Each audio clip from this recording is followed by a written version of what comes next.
बीजेपीचा DNA आहे। अरे आज हा डीएनए अडचणीत आलेला आहे, आमचे लेकरं मरत आहेत।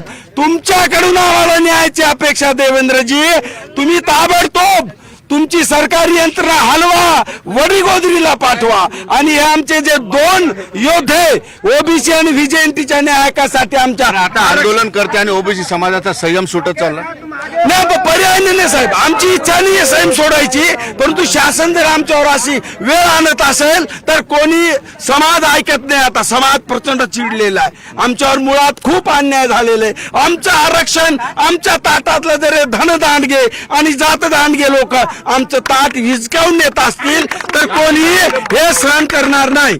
म्हणून माझी विनंती आहे, शासनाने तातडीनं सकारात्मक भूमिका घेऊन हे आंदोलन सोडवा। काय म्हणणार आता सरकारने दखल घेतलेली आहे, शिष्टमंडळ बोलवलं होतं पण शिष्टमंडळ सुद्धा पाठवलेलं नाही। सरकार दखल घ्यायला तयार आहे, शिष्टमंडळ आज गेलं नाही। हे बघा, मग आमचे लोक शिष्टमंडळामध्ये होते ना, त्यांची जबाबदारी होती की हाके सरांच्या आणि वाघमारे साहेबांनी ज्या पद्धतीने मागण्या मांडलेल्या आहेत, हाके सरांची एकच मत आहे की तुम्ही लेखी द्या की ओबीसीच्या आरक्षणाला शासन कसल्याही प्रकारचा धक्का लावणार नाही। दादा आता संयम सुटत चाललाय कार्यकर्त्यांचं, संयम सुटलेला आज 6वा-7वा दिवस आहे, तरी आमचे उपोषणकर्ते जे हाके साहेबांचे बसलेत यांच्याकडे दुर्लक्ष केलं सरकारने जाणून बुजून। कारण की यांचं दुर्लक्ष याचं करत आहे की यांचं काही ना काही व्हायला पाहिजे, पण आम्ही आता ते सहन करणार ओबीसी रस्त्यावर नाही, यांचे आमदार खासदारांच्या घरात घुसून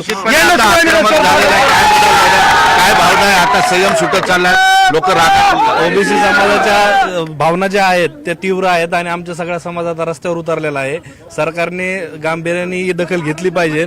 आमचे जे ओबीसी योद्धे आहेत लक्ष्मणजी हाके आणि वाघमारे दादा, तर यांची तब्येत आज खालावली, त्यामुळे सर्व समाज हा रस्त्यावर उतरलेला आहे। सरकारने याची तातडीने दखल घ्यावी ही आमची मायबाप सरकारला विनंती आहे। ज्या पद्धतीने सरकार मराठा आरक्षणाच्या वेळेस गांभीर्याने घेत होतं तसं ओबीसी आरक्षण हे गांभीर्याने घेत नाही, अशी आमच्या समाजात आता भावना निर्माण झालेली आहे। त्यामुळे सरकारकडे आमचं आपण कार्यकर्ते या ठिकाणी निषेध करतायत आणि या ठिकाणी शासनाच्या नावाने सुद्धा ठोकली जाते। आपण बघतोय कार्यकर्ते आता आक्रमक झालेले आहेत। धुळे सोलापूर महामार्ग या ठिकाणी कार्यकर्त्यांनी अडवून ठेवलेला आपण बघतोय। इकडे आता वाहने जमायला लागले। हा अत्यंत महत्वाचा हायवे आहे आणि जवळपास 10 ते 15 मिनिटं झाला हा हायवे आता बंद झालेला आहे। कार्यकर्ते उठायला तयार नाही। आपण बघतो की कार्यकर्ते अगदी या ठिकाणाहून येऊन बसलेले रस्त्यावर आणि विशेष म्हणजे हे आंदोलन अचानक झाल्यामुळे पोलिसांचा बंदोबस्त या ठिकाणी नाही। पोलीस कुठल्याही पद्धतीने या ठिकाणी नाही, मात्र औरंगाबादहून धुळेला जाणारी आणि धुळ्याहून औरंगाबादला जाणारी वाहनं आपण बघू शकतो फार मोठ्या प्रमाणात थांबलेली आहेत।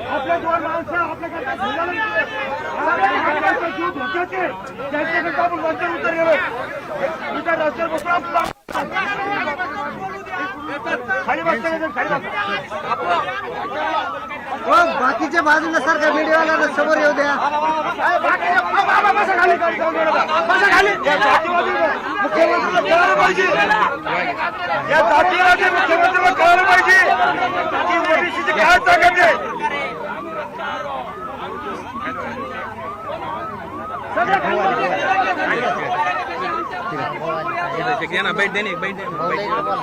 निश्चितपणे सुवर्णा, मी एक दृश्य दाखवतो। या ठिकाणी पोलिसांची गाडी आलेली आहे आणि आता आपण बघू शकतो की पोलीस कार्यकर्त्यांना या ठिकाणाहून उठू शकते, कारण कसली पूर्वसूचना किंवा रस्ता रोकोची परवानगी नाही। हे अचानक झालेलं आंदोलन आहे। आता पोलिसांचा फोर्स या ठिकाणी आलेला आहे। निश्चित आता पोलीस आल्यानंतर कार्यकर्त्यांना व्यवस्थित बाहेर काढते का या ठिकाणी संघर्ष होऊ शकतो हे आपल्याला सांगता येणार नाही। मात्र कार्यकर्ते हटायला तयार नाहीत। या ठिकाणी आपण बघितलेलं आहे की बिलकुल तरुण कार्यकर्त्यांचं काय भावना? ओबीसी जे आहे, ओबीसीच्या आंदोलनात पटपट बोल। ओबीसीचं जे आंदोलन आहे हे आमच्या आरक्षणात कोणाचीही घुसखोरी नको यासाठी हे चाललेलं आहे आणि ओबीसीला शासनाने 6वा दिवस झालेला आहे, सरकार दखल घेत नाही म्हणून आक्रमक झालेत आता कार्यकर्ते। ओबीसी आक्रमक नाही, ओबीसी त्याच्या सनदशीर मार्गाने आंदोलन करत आता हे अचानक रस्ता रोको अचानक रस्ता रोको नाही। शासन या आंदोलनाची योग्य प्रकारे दखल घेत नाही,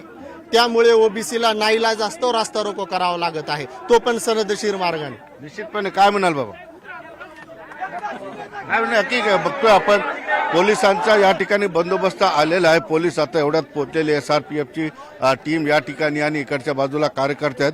अजून कार्यकर्त्यांना माहीत नाही, अजून कार्यकर्ते वडीगोद्रीमध्ये काय कार्यकर्ते आहेत सुवर्ण ते सुद्धा या ठिकाणी येतील. मात्र बघा 15 ते 20 मिनिटाच्या रस्ता रोकोमध्ये एवढी वाहनं या ठिकाणी लागलेली, बरीच वाहनं आता या ठिकाणी खोळंबलेली आहेत. अत्यंत महत्वाचा रस्ता जो आहे मराठवाड्याचा दळणवळणाचा तो आता तरी सध्या बंद आहे. आता पोलीस बंदोबस्त आलाय.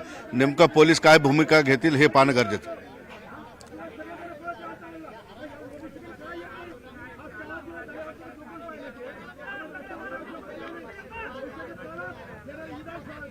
बघा निश्चितपणे ओबीसी समाजामध्ये अनेक नेते आहेत, अनेक नेत्यांचे अनेक स्टेटमेंट येत आहेत. मात्र लक्ष्मण हाके यांचं म्हणणं स्पष्टपणे आहे की सरकारमधील प्रत्येक मंत्री, मुख्यमंत्री, दोन्ही उपमुख्यमंत्री हे सतत म्हणत आलेले आहेत की मराठा समाजाला आरक्षण दिलं तरी ओबीसी समाजाला धक्का लागणार नाही. मग लक्ष्मण हाके यांचं म्हणणं आहे की आमच्या आरक्षणाला, मराठ्यांना आरक्षण दिल्यानंतर ओबीसी आरक्षणाला धक्का लागणार नाही हे सरकारने लिखित द्यावं. मुख्यमंत्री असतील, उपमुख्यमंत्री असतील, यांनी आमच्या आरक्षणाला धक्का कसा लागत नाही याचं व्यवस्थित स्पष्टीकरण आम्हाला द्यावं, या ठिकाणी येऊन आमची समजूत घालावी, ही सरळ सरळ एकमेव मागणी आहे. त्यामुळं ओबीसी समाजातले बरेच नेते आता एकमेकांबद्दलचे वक्तव्य करत असतात, कारण ओबीसी समाज मोठा आहे, नेतेही फार मोठे आहेत, वेगवेगळे समाज त्यामध्ये आहेत, आपापल्या पद्धतीने स्टेटमेंट करताय. मात्र लक्ष्मण हाके यांची प्रमुख मागणी आहे की आमच्या आरक्षणाला धक्का लागत नाही, कसा लागत नाही हे सरकारने लिहून द्यावं. त्यावर ते अडून बसलेले आहेत आणि सरकारने अजून ते दिलेलं नाही. आज सरकारने विनंती केली होती, परवा दिवशी सरकारचं शिष्टमंडळ या ठिकाणी आलं होतं. अतुल सावे असतील, या ठिकाणी भागवत कराड असतील, संदीपान भुमरे आले होते.